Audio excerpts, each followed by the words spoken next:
What's going on is Anton from antondaniels.com. I appreciate you guys for continuing to rock with me. It's a winter wonderland here in Michigan. Look at all of that snow. A lot of people don't like snow. I don't mind it.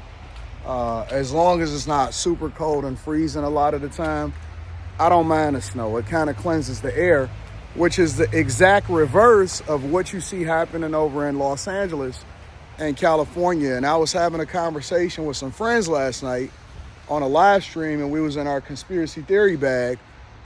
But it don't seem to be a conspiracy theory when you really start to put the puzzle together and the pieces together of how things is playing out. It almost seems like a lot of California, or a large portion of California, is being burned down intentionally. I know that we don't want to hear that because right now everybody is going through it. But let's just really have a conversation. It seems like a lot of California is being let burned intentionally. Maybe it's not something like, maybe it's so much premeditated and planned. But how do we not know that there's wildfires and this type of environment on a regular basis? Like, how do we not know this stuff? How do you not prepare for this? How do you not have fire hydrants built? How do you, not built, but the reservoirs and the money and the resources to do that? How do you cut the budget for the fire department by $17 million? And you got Gavin Newsom up there, and he's pivoting and he's trying to act like he's all in shambles and stuff like that. You got Karen Bass, and she over there and she can't answer no questions and things like that. How do you not prepare for what you know is coming? You know what I'm saying? That will be like us not having snow plows, you know what I'm saying? Or calcium and salt in the winter in Michigan. It don't even make sense. You know what I'm saying? So that there's going to be an outbreak of fires. Combine that with the fact that, and I've been saying this for years, and you can't get mad at the insurance companies this time. And let me tell you why you can't get mad at the insurance companies. Because they warned y'all. They told y'all that they was pulling out of California, and they also pulling out of Florida. They're also pulling out of Florida. They told y'all, they say, listen, we not going to be here. We getting the hell up out of here. Something is happening. Something crazy is happening. And for me, what I like to do is I like to follow the money. That's why we host the Millionaire Morning Show Monday through Friday, because it tackles popular culture. It tackles the things that's going on in society. It tackles the issues that we see happening everywhere. But it all brings it back down to the money. Whether you're talking politics, whether you're talking culture, whether you're talking who's in the news today, who's getting arrested, whether you're talking any of these type of things, it all comes back down to the money at the end of the day. And so the question that we have to ask ourselves is, where is the money? Because let me tell you something. You don't let 100 billion, 200 billion, all of that, you don't let that just go up in smoke, end it, people lose everything, lives, homes. Then you just blame it on some pyromaniacs and some arsonists and looters. Come on, man. Come on, let's wake up for a minute and let's have a conversation. Do you really believe in your heart? Because everywhere where there's tragedy, there's also opportunity. Remember that. Everywhere where there's tragedy, whether you're talking about catastrophic disaster, economic disaster, recessions, housing crisis. Back in 2008, and this is when I really, really learned the game, and when I understood that when people sit there and they say all you care about is money, or are you talking about the bag? Man, let me tell you something. Money is power, and knowledge is opportunity, and knowledge combined with money and wisdom will give you more insight into what to pay attention to and how to capitalize from it, because everybody is going to capitalize off of something. It's just, the question isn't whether there's a capitalistic opportunity to what. The question is whether or not you're going to be the one to get it.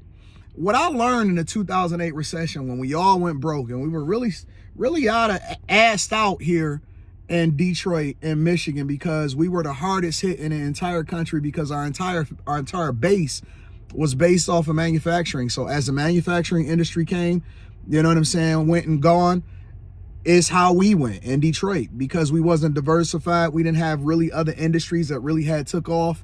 And now we've learned, we've rebuilt, we got the money, we never left. We made sure that we capitalized off the opportunity, because when that crisis hit, all that showed me was that for other people that had resources and was in positions of power, it was a buying opportunity.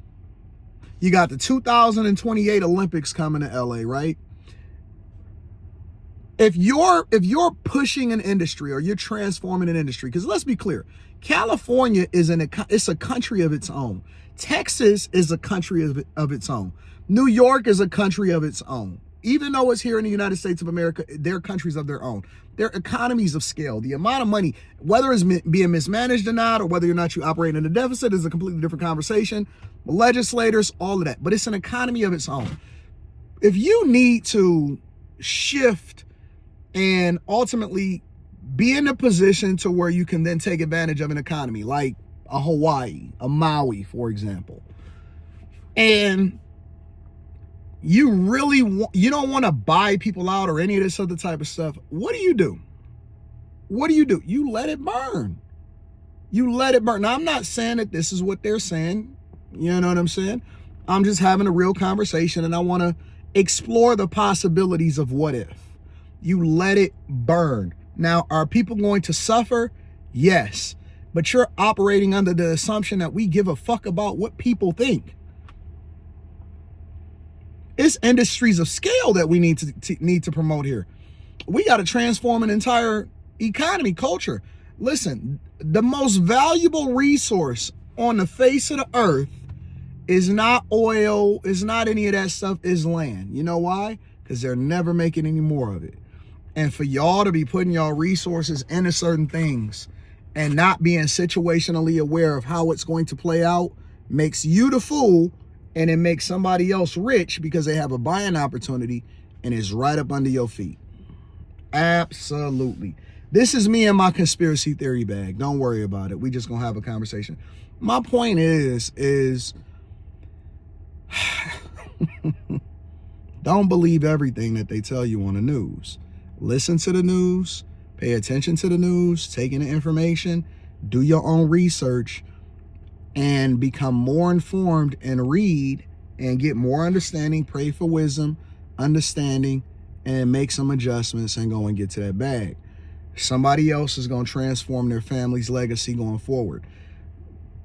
It was the biggest buying opportunity, and everything that I had in 2008, I was willing to forego everything, right? And everything that I made going forward from then on was an informed decision, and we reinvested back into the things that everybody was neglecting. Once it then grows and it gets to the point financially to where it seems like everybody is in it, that's when you start to scale back and pull back and say, what is the buying opportunity coming? Because it's always an opportunity. When I even, listen, when I seen that there's a lot of people that started hoarding cash, that set off my spidey senses, my antennas, I started looking, I started paying attention. We got to go from being a consumer culture to being wiser with how it is that we see things so we can make better informed decisions and be able to get to the money. But until you do that, you'll be sitting here complaining about what rich people are doing. You're going to be sitting here complaining about what you think the government is doing, and you ain't got no power to do it yourself because you're not in a position of power and you're not even informed enough. You're not even a free thinker. And you know, it's some people that'll say the quiet part out loud, but it's other people, I believe, they just forever gonna be sheep, and they just waiting for something to happen to them, and they waiting for the government to come to save them. Insurance company ain't gonna save you, government ain't gonna save you. You just collateral damage, big dog. Let me know what y'all think inside of the comments. Make sure you tap into the Patreon, link is in the description. Also, teach Hanley 40% off your first order plus 20% off of life. It's crazy, bro.